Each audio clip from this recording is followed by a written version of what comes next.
Welcome. Baruch atah Adonai Eloheinu melech haolam asher kitshanu b'mitzvotav v'tzivanu la'asok b'divrei Torah. Amen. Thank you.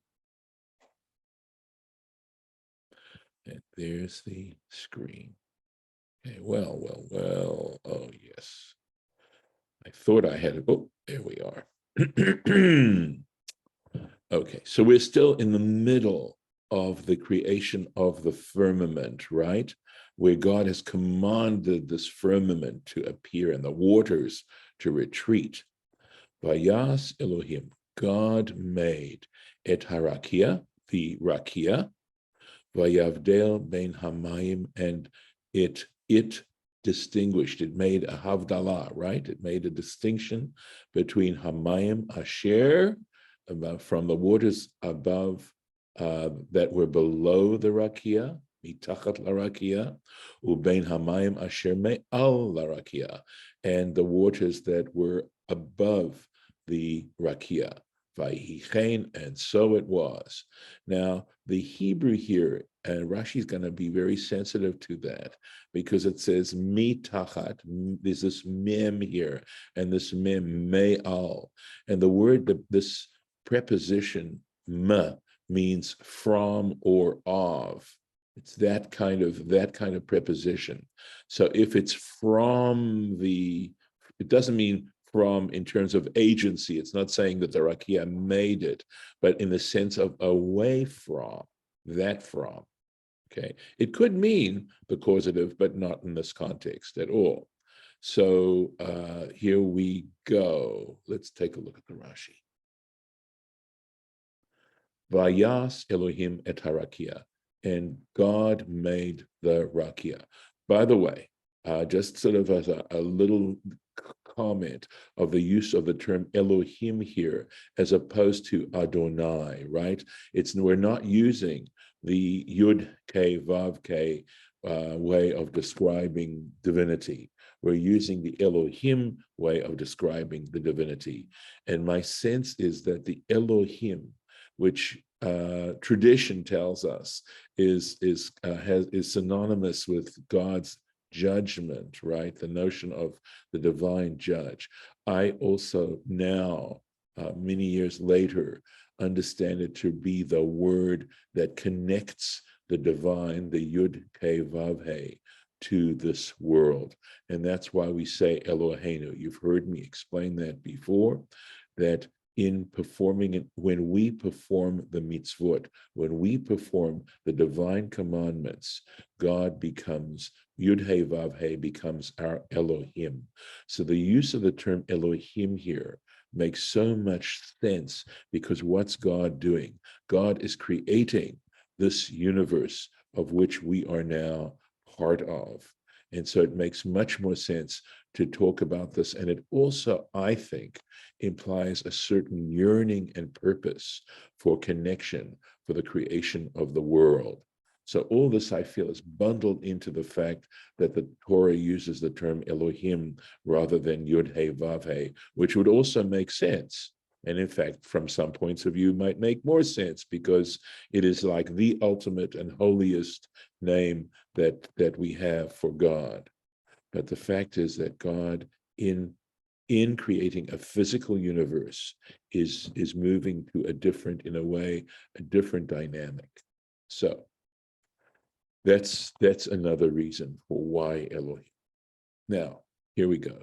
Tikno al amodo.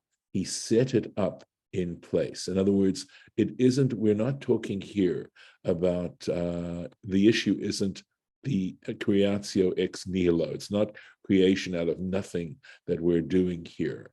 Here we're talking about organization and how God was setting up this rakia in its proper place. So this is, in other words, to fix it. Vehi asiato, and this is what we mean by its making, its manufacture. In other words, the idea of this rakia being set into the right place for it, the correct place for it.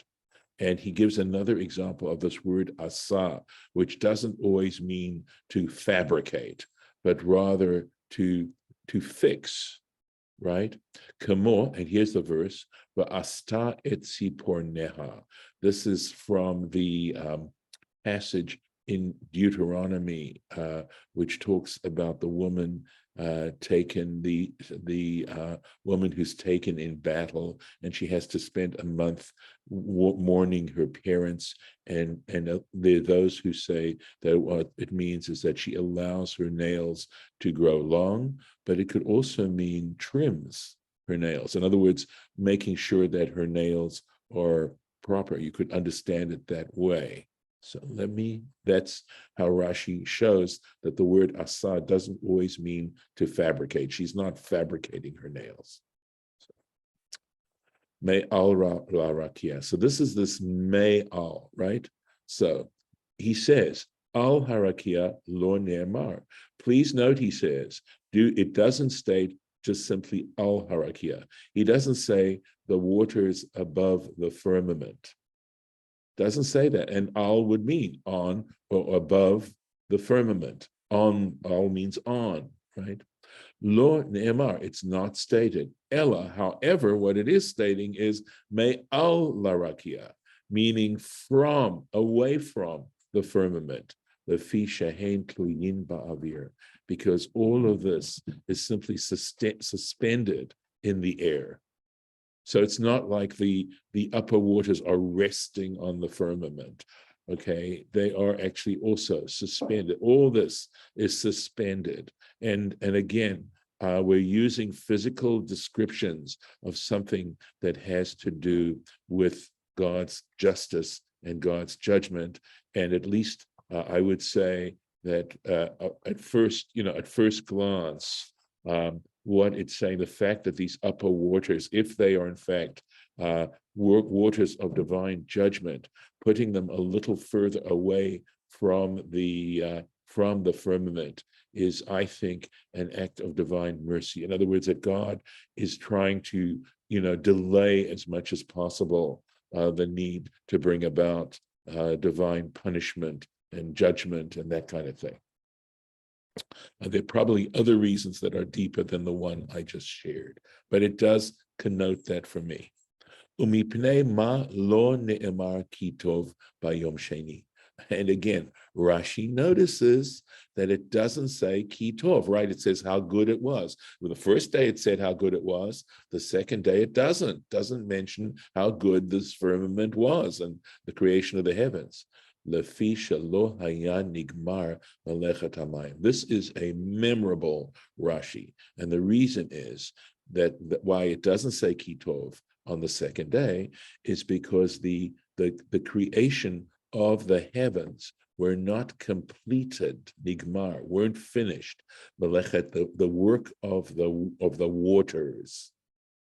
The work of the waters were not completed on the second day, ad yom shlishi. They were only completed on the third day. And the reason is because on the third day, God talks about the waters being separated and allowing the dry land to appear. And that was the completion of the creation of the waters, of the water, this element that went into the creation of the world. Now, I could give another reason, and that is that Rashi, let me finish Rashi's reason, and then, based on my assumption of my interpretation, another reason. But anyway, here goes. V'harei hitchil ba b'sheni. But indeed, he began the work of the waters on the second day. V'davar shelo nigmar. But something that isn't completed, eino bimlo'o. It is not in its fullest. It hasn't reached its fullness. It hasn't ripened, right? But really, its fullness, maleh means full, vetivo, and I believe so. Basically, I believe this has to do with its goodness. In other words, you can't judge a work in progress. That's basically what this is saying. So God couldn't say about the creation of the firmament, etc., whether or not it was good. And this is the key tov, right?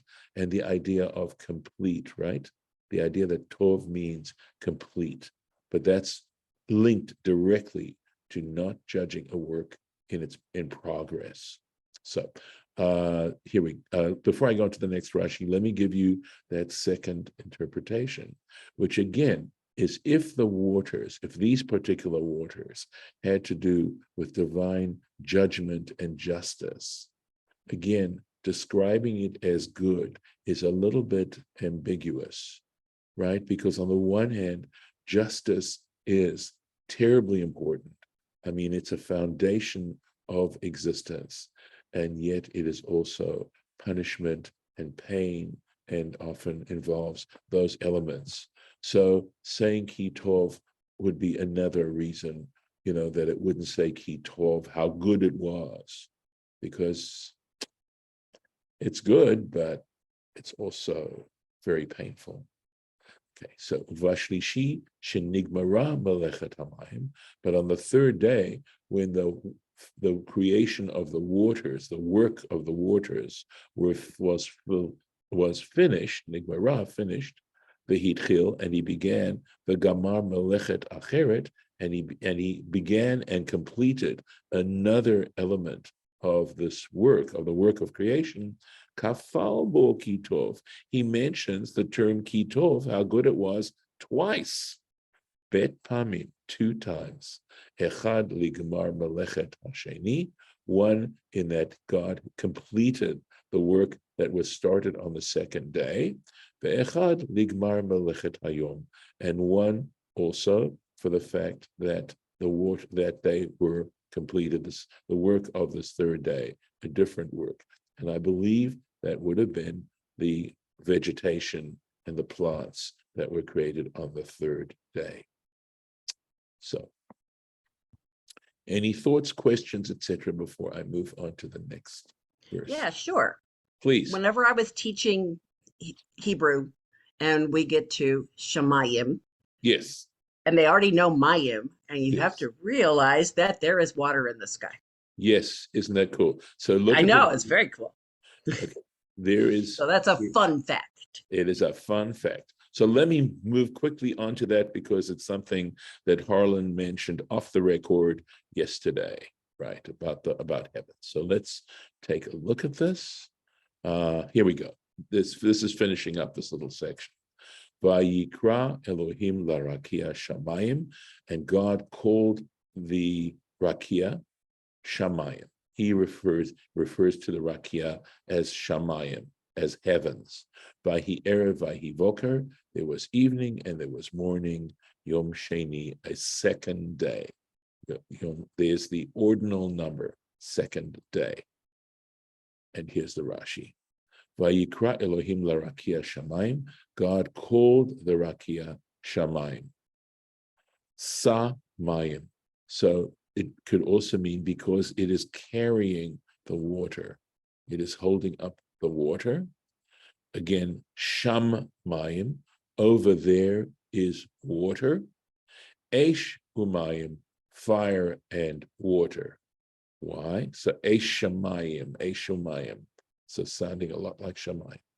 She'irvan ze bezeh, because he mixed the two. So the word erev, which means evening, essentially means a blend. So erev meaning evening, meaning a blend of light and darkness, right? Erev Rav, a mixed multitude, a blended multitude, or the Eruv, right? All these words are all connected, where we're blending certain things to make it possible to create a private domain. She'irvan ze bazeh, he blended them one with the other, v'asa mehem shamayim, and from there he made shamayim. This stands for Sfarim Acherim, other manuscripts, or other versions, other books, literally. Shamayim. So let's see. He says Sham Mayim, that this term Sham Mayim, it appears is what he means. Davar Acher Eish Umayim. So he puts in a Davar Acher after Shamayim. So the way the text reads in these other texts is it goes Sa Mayim, Sham Mayim, Davar Acher, another interpretation, Eish Umayim. Exactly what the force of that is, that generally davar acher means a whole different interpretation. That's what the davar acher generally introduces. So in this first version of the text, it's understood as simply being all one interpretation. In the second version of the text, it means another way of looking this at all. And there's a separation in that second verse, in that second, that second version to mean from the first one. Golda, is your hand up again? Yes, yes, I Okay, am. please, Um, please. because all right, I'm looking at that, and yes, I can understand it, the shamayim. If in shamayim the dot there was a dot in the mem, but there isn't. Hamayim has a dot in it, Yes. but shamayim doesn't, which I Mm. thought was interesting, Yes, yes. and I'm sure somebody expounds on it somewhere. Quite possible, quite possibly. Good. It's Yeah, a because good there is no observation. dot in Right. hashamayim as opposed to hamayim, which Yes. Well, wait a second. So there is a dot here, in the yes, but that's because of this hey. This yeah, with this particular vowel sign, always it's like hash shamayim, the waters. right, Right. But you're commenting on the fact that there's no dagesh, right, in this right, particular thing. And of course, if we understood it as shamayim, it should take a dot because the right, purpose of that dot is to double the letter. Yes, correct. I do understand that. Yes. And Hmm. so, maybe we're digging a little bit deeper in here as to why he says, he gives you various other ones. So like Sa Okay. Mayim, and he also gives you Aish Umayim, right? Whereas the word Sham Mayim would mean that. And this is purely going out on a limb on my part. But if it only meant Sham Mayim, then or maybe if there were a dot in this, in other words, if for some reason it was spelt that way, although I can tell you that this particular little sign is a long vowel, this little sign is a short vowel, and after a long vowel, in an accented situation, part of the reason is that this is accented, sha mayim, right? That's why this little sign here is here and not at the end. It's at the end because it always comes at the end. That's what allows you to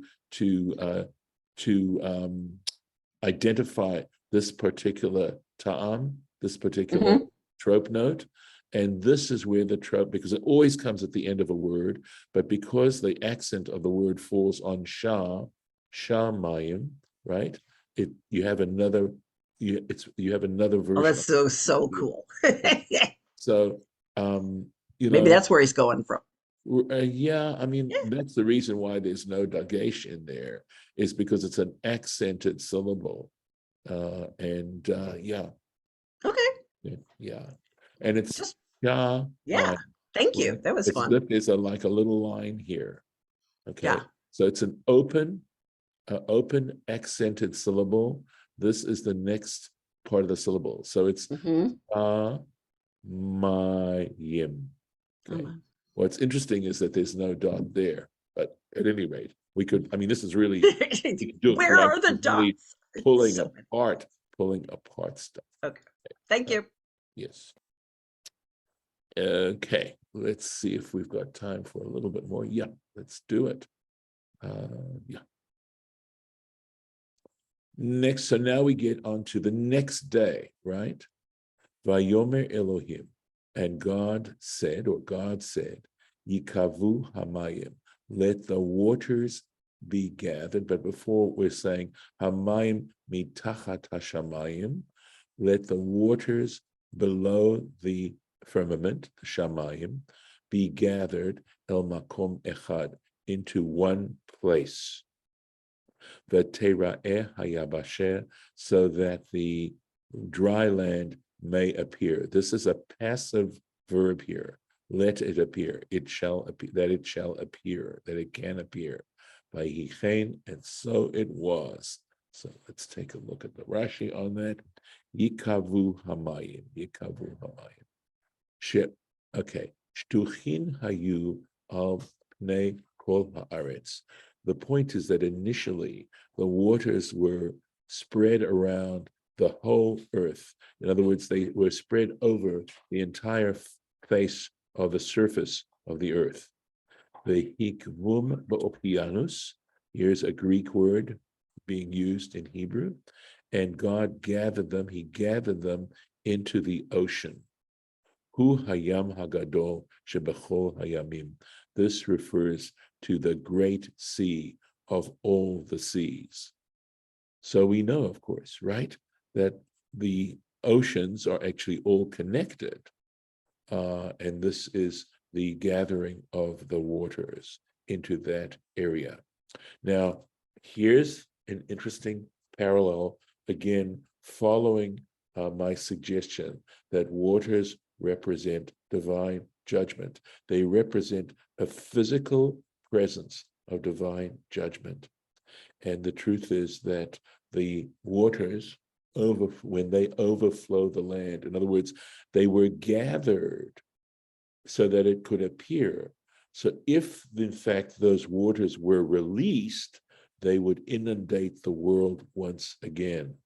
And so there are some midrashim about that and the notion that the world is, in a sense, suspended on that side as well, not just from the heavenly side, but also from the below side, that possibility of inundation is there as well, is present as well, which just again reinforces this notion of waters representing divine judgment.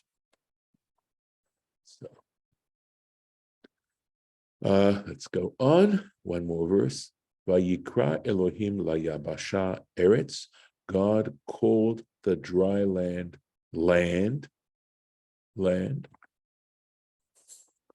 Ulemikveh hamayim, and to the gathering of the waters. By the way, here's the word mikveh, right? Because the mikveh in which we immerse is a gathering of waters, the idea of the need to gather waters together. And to the gathering of the waters, kara yamim, he called seas. So yamim, mayim, right? So waters. Vayar Elohim kitov. God saw how good it was. Okay, so this is a completion of the work of the waters till the point where dry land appeared, and that's why it says kitov. Yikavu hamayim. Okay, that we did that one. We did that one. Let's go on. We got verse 10, right? Kara yamim. God called seas, S-E-A-S. Why didn't he just call it sea, right? Why didn't he just call it yam? Yam is singular. Yamim is plural. Why did he call it seas, plural? V'halo, because indeed, yam echadu, it's just one ocean, right? It just is all together. It's all connected. Ella. This is so interesting and requires some meditation. Okay. However, the reason he called it seas is Eino dome tam dag haole min hayam ba'ako. I know I did a lot of Hebrew here, but I'll go through it, right? But the taste of the fish that come up from the sea in Acre, Akko, that's just south of Tel Aviv, right?